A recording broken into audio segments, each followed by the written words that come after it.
Hey, lovely folks. Delighted to have you join me this morning for lesson 130. This is a long lesson, so we're just going to take a couple of moments of silence, do our prayer, and then get stuck in. So just close your eyes down for a moment or two and anchor into the heart, into the beauty of a new day filled with opportunities. We begin this day in gratitude. We open our hearts and we surrender to love. We ask love to lead the way through the minutes and the hours of this new day. We welcome joy, fun, and abundant prosperity. We recognize that all encounters are wholesome and that all experiences can be met with a peaceful heart that is anchored in the truth, that we are one, that we are love, and that we are free. We release these words, and so we let it be. Okay, so lesson 130. We are flying it. It is impossible to see two worlds. Perception is consistent. What you see reflects your thinking, and your thinking reflects your choice of what you want to see.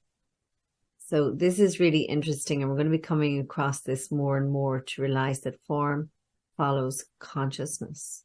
So you get what you expect, and what you're thinking of is what you start to see.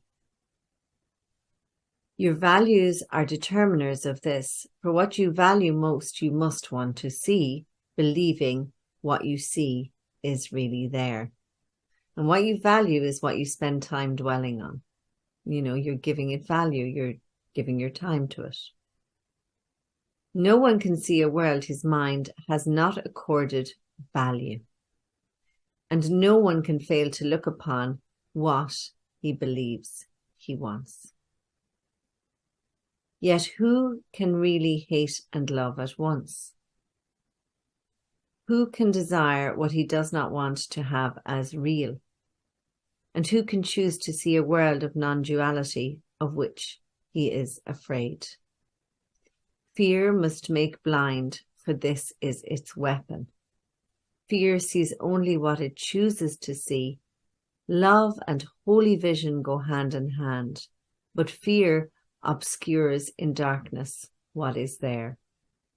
So basically, our fear gets in the way of our holy vision. Our fear gets in the way of us knowing love. And we can either be in one place or the other. We're either in fear or we're either in love. We don't have a foot in either or. You know, we're either in one or we're either in the other. So even with every decision, every choice you make, checking in with your heart, am I in a place of fear or am I in love as I make this choice? What then can fear project upon the world? What can be seen in darkness that is real?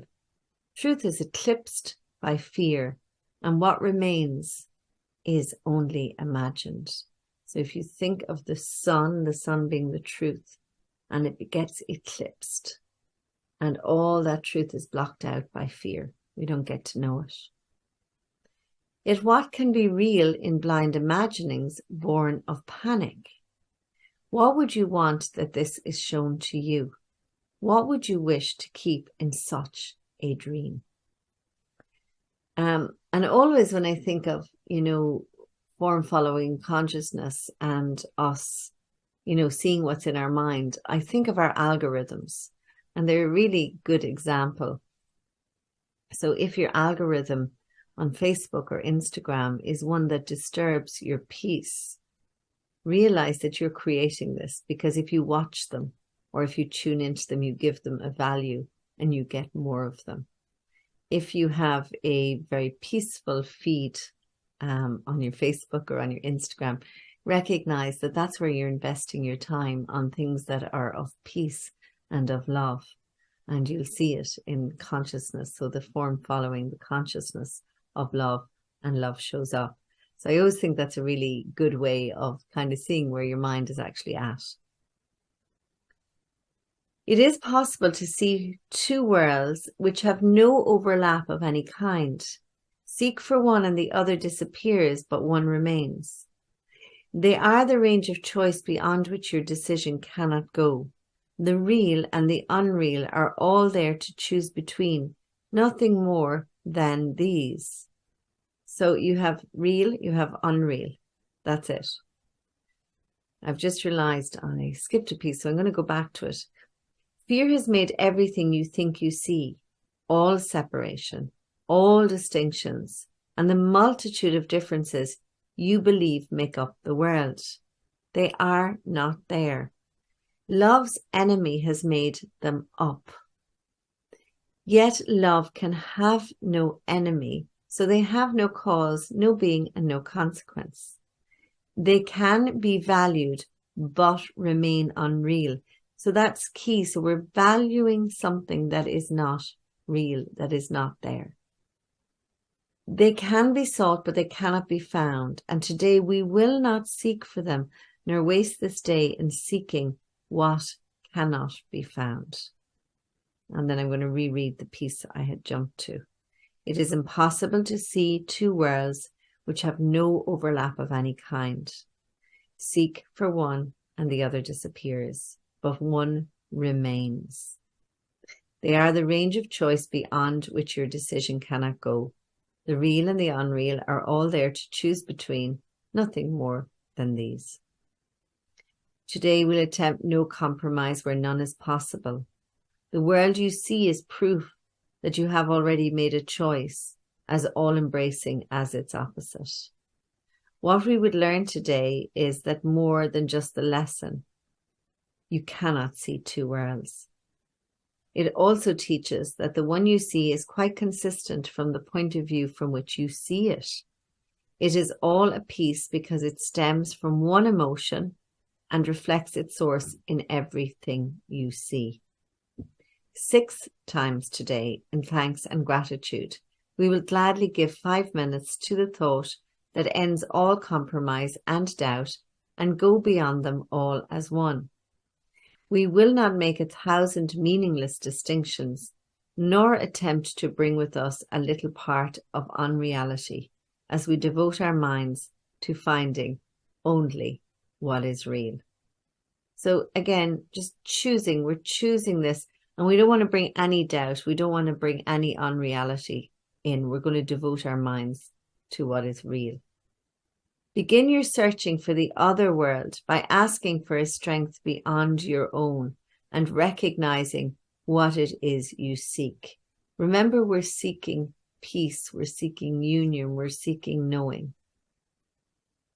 You do not want illusions, and you come to these 5 minutes emptying your hands of all the petty treasures of the world. You wait for God to help you as you say, "It is impossible to see two worlds. Let me accept the strength God offers me and see no value in this world, that I may find freedom and deliverance." God will be there, for you have called upon the great unfailing power which will take this giant step with you in gratitude. Nor will you fail to see God's thanks expressed in tangible perception and in truth. You will not doubt what you look upon, for though its perception is not... Oh, sorry, that is not what I was looking for. Aha, we have a problem. Just a moment, I seem to have the wrong sheet. My apologies. I somehow picked up the wrong piece. Okay, so you know what? We're just going to end it here. We're going to be with this. It is impossible to see two worlds.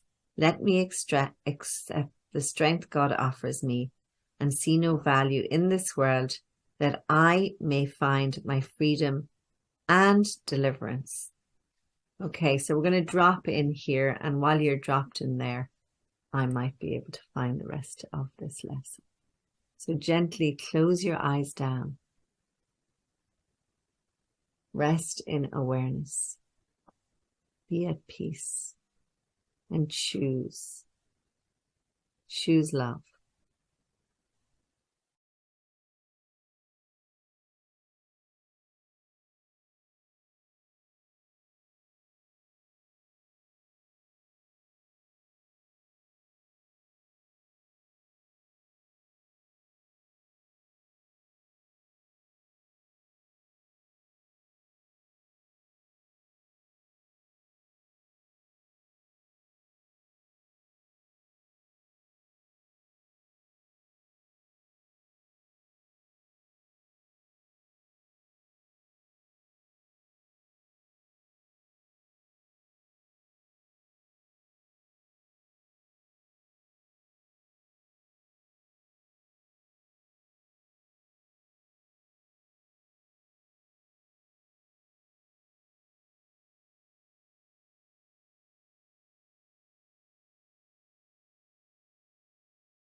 When you're ready, gently bringing your awareness back.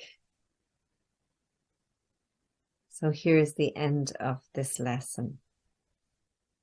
Dismiss temptation easily today whenever it arises, merely by remembering the limits of your choice, the unreal or the real. The false or true is what you see, and only what you see. Perception is consistent with your choice, and hell or heaven comes to you as one. Accept a little part of hell as real, and you have damned your eyes and cursed your sight, and what you behold is hell indeed.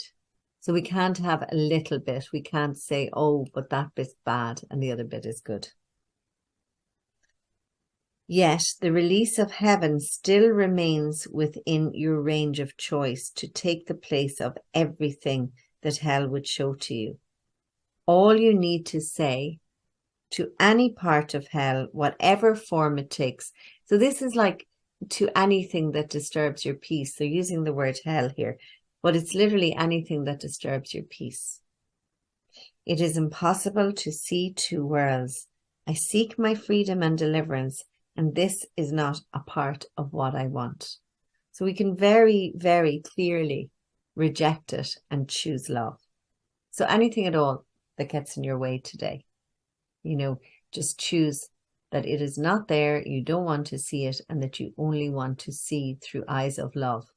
Very often what happens is we get a reinterpretation of what is there. It doesn't necessarily disappear. We get a new understanding of it. So have fun practicing this. It's really integral to, going through the lessons to start to choose, peace instead of war, love instead of hate, and to start to choose heaven instead of hell. My heart to yours. Have a good day.